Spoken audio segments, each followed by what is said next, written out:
नमस्कार दोस्तों। आज हम जानेंगे छठ पूजा व्रत कथा और पूजा विधि, जिसे सूर्य षष्ठी भी कहा जाता है।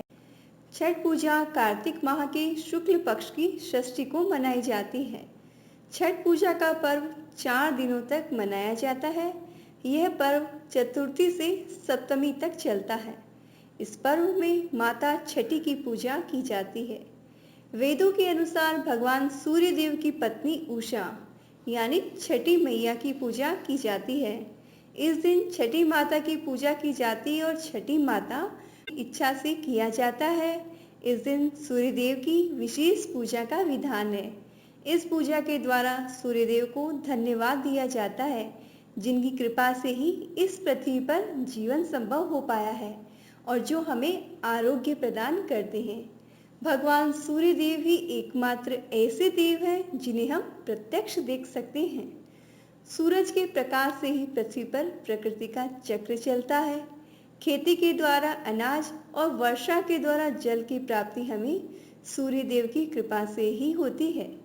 सूर्य षष्ठी की पूजा भगवान आदित्य के प्रति अपनी श्रद्धा और कृतज्ञता को दर्शाने के लिए ही की जाती है।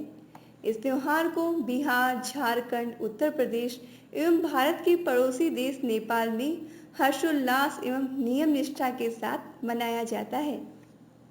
इस त्योहार में देवी षष्ठी माता एवं भगवान सूर्य को प्रसन्न करने के लिए स्त्री और पुरुष दोनों ही व्रत रखते हैं। इसमें गंगा स्नान का महत्व सबसे अधिक होता है।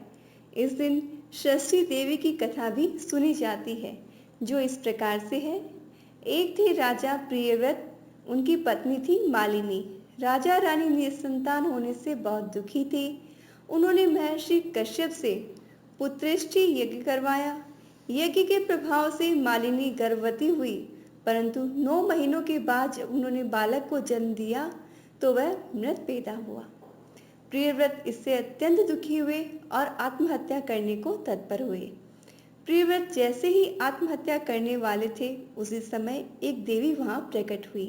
देवी ने कहा, प्रियव्रत, मैं षष्ठी देवी हूँ। मेरी पूजा आराधना से पुत्र की प्राप्ति होती है। मैं सभी प्रकार की मनोकामनाएं पूर्ण करने वाली हूँ। अतः तुम मेरी पूजा करो, तुम्हें पुत्र रत्न की प्राप्ति होगी।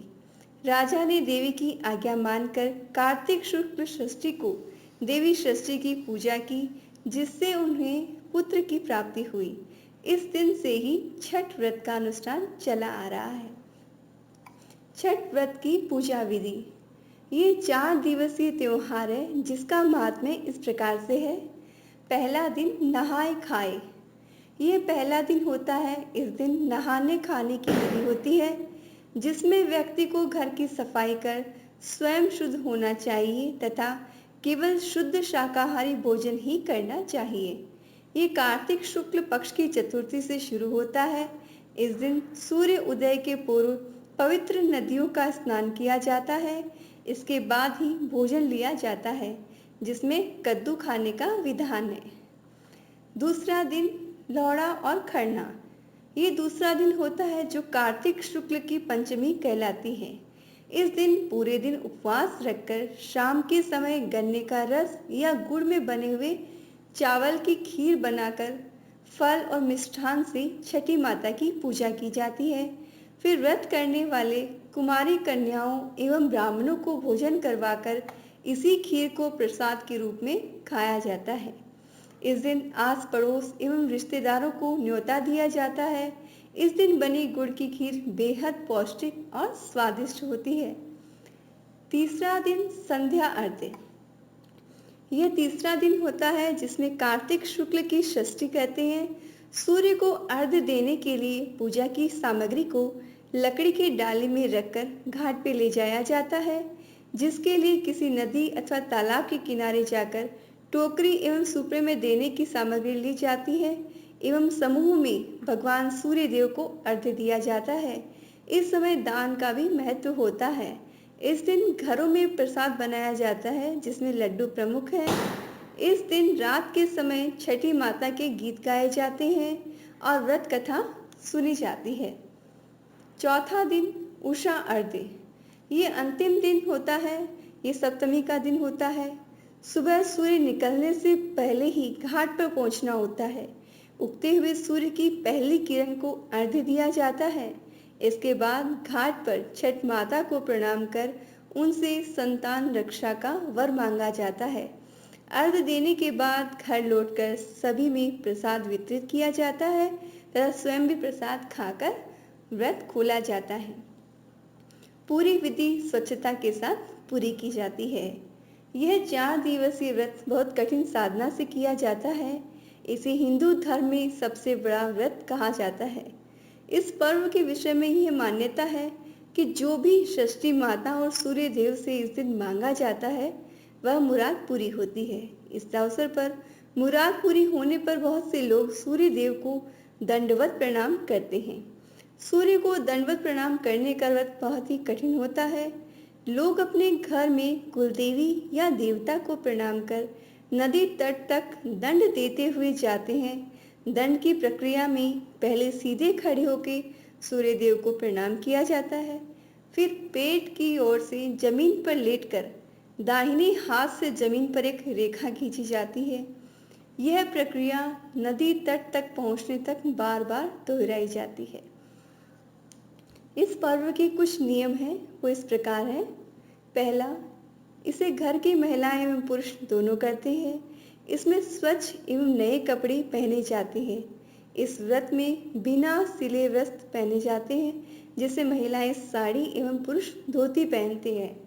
दूसरा नियम है, इन 4 दिनों में व्रत रखने वाले व्यक्ति को जमीन पर ही सोना चाहिए। कंबल अथवा चटाई का प्रयोग किया जा सकता है।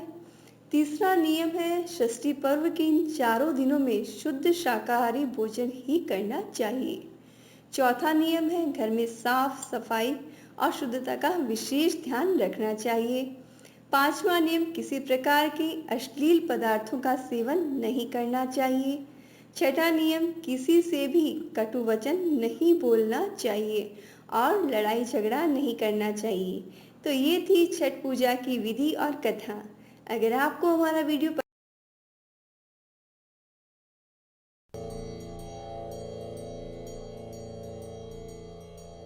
षष्ठी स्तोत्रम प्रियव्रतवाच नमो देव्यै महादेव्यै सिद्ध्यै शान्ते नमो नमः शुभाय देवसेनाय षष्ठी देव्यै नमो नमः वरदाय पुत्रदाय धनदाय नमो नमः सुखदाय मोक्षदाय षष्ठी देव्यै नमो नमः शक्ते षष्ठांश रूपाय सिद्धाय च नमो नमः मायायै सिद्धयोगिन्यै षष्ठी देव्यै नमो नमः पाराय पारदाय च षष्ठी देव्यै नमो नमः साराय शारदाय च पाराय सर्वकर्मणाम बालाधिष्ठात्री देव्यै च षष्ठी देव्यै नमो नमः कल्याणदाय कल्याण्यै फलदाय च कर्मणाम प्रत्यक्षाय च भक्तानां षष्ठी देव्यै नमो नमः पूज्याय स्कंदकांतायै सर्वेषां सर्वकर्मसु देव रक्षण कारिण्यै षष्ठी देव्यै नमो नमः शुद्ध सत्त्व स्वरूपायै वंदितायै नृणां सदा हिंसा क्रोधवर्जितायै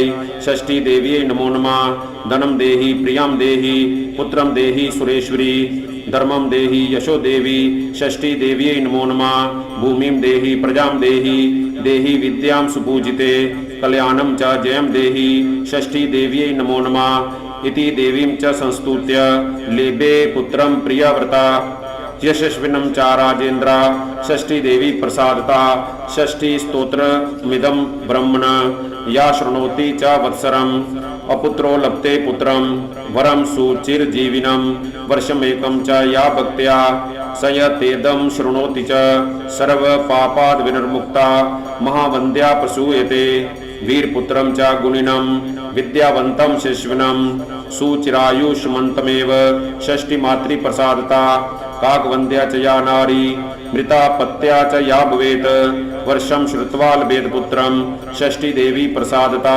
रोगयुक्ते च बाले च पिता माता शृणोति च मासं च मुचते बाला षष्ठी देवी प्रसादता ओम श्री ब्रह्म विवर्त महापुरा